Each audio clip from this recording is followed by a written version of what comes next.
Hablemos ahora de las rampas. La rampa es otro elemento estructural muy importante, que también está aquí, en la parte de circulación. Cuando yo genero una rampa, necesito definir algo similar a lo que tenía antes, dos niveles en los cuales esta rampa va a generarse.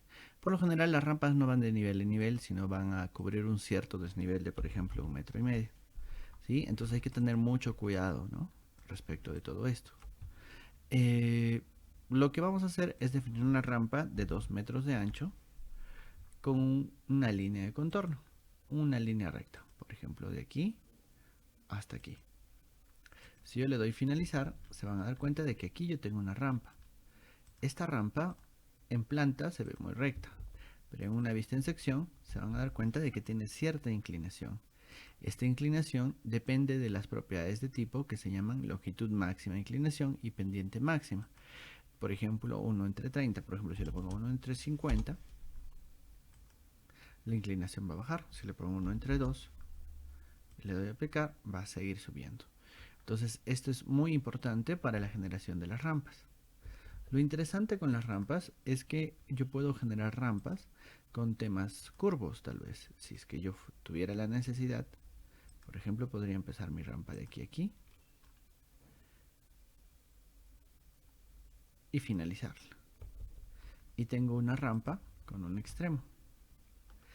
Por el momento las rampas son solamente losas e inclinadas, pero yo también podría en la edición de tipo cambiarle el tipo de rampa a una forma no gruesa sino sólida. Cuando le doy eso, mi rampa se vuelve una forma completa. Entonces depende mucho de cómo nosotros lo necesitemos para que definamos la rampa, ¿sí? Las rampas en los tramos rectos también pueden generar descansos. Si yo doy esa rampa, fíjense que mi rampa va a generar esos tramos intermedios.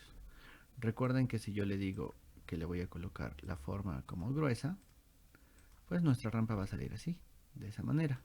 La inclinación, ya les dije, depende de este número, 1/10. Y las rampas se hacen mucho más complicadas para la generación de sus segmentos, ¿no?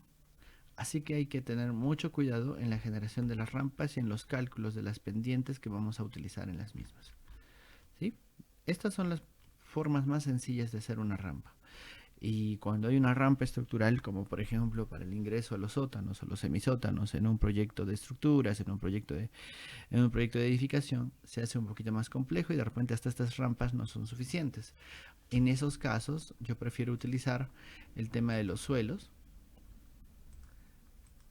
y con los suelos generados empezar a definir la modificación de subelementos y añadir elementos e ir colocando las diferentes dimensiones que puedan tener este. Por ejemplo, qué sé yo, aquí 1, aquí 0.5, tal vez aquí necesito 0.75, tal vez aquí necesito 0.4, porque a veces se hace muy complicado hacer una rampa. A esto le agregamos los bordes curvos y llenamos más puntos y es mucho más fácil tal vez.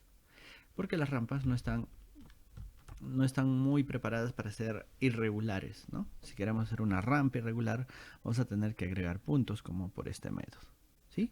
Aunque hay muchas maneras de hacerlo, pero tengan mucho cuidado a la hora de hacer las rampas.